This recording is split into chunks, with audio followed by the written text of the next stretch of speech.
I think a lot of action games take themselves really seriously, and it's just sort of save the world, okay, I'm coming. And we're all meant to be like, oh yeah. Ruby is an anti-hero.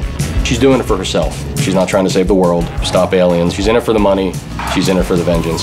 That's Ruby. She's gotta get dirty, she's gotta get bloody, and things do get bloody in our game.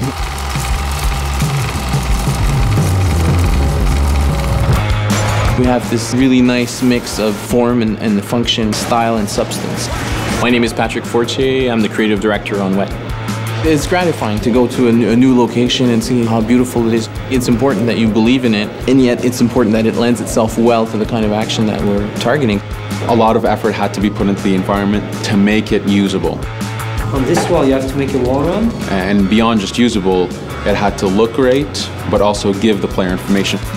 The battle arenas are much more open, so they're kind of like mini skate parks, actually.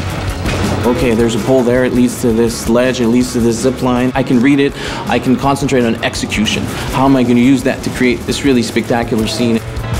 That's where the slow-mo comes in as well. Slow-mo is triggered automatically as soon as you do acrobatics in the game. Eventually you meet bigger and bigger packs of enemies, and you need that slow-mo to really assess the danger, to assess who your targets should be, have time to chain your acrobatics, and start picking off your targets.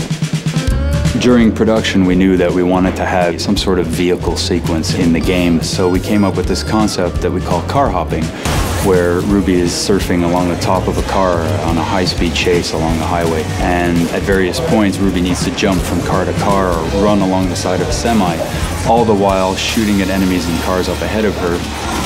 In everything we tried to do, we really tried to infuse the style. And so we went to our artists, we kind of had this concept for a crazy sequence. They went hog wild and created this really beautiful, visually spectacular sequence. That's what Rage Mode is. Ruby becomes berserked, she gets blood in her eyes, she's incensed. And so she loses her mind and just starts ripping through the enemies. Everything turns so heightened and amplified. The endorphins and the insanity and the color and the blood. Ruby just goes on a rampage and she just kills everything inside, because it's like literally Ruby seeing red and just destroying and annihilating everything. I think people would have a kick-ass time getting into her and being her and having that sort of vengeance, fury, and release.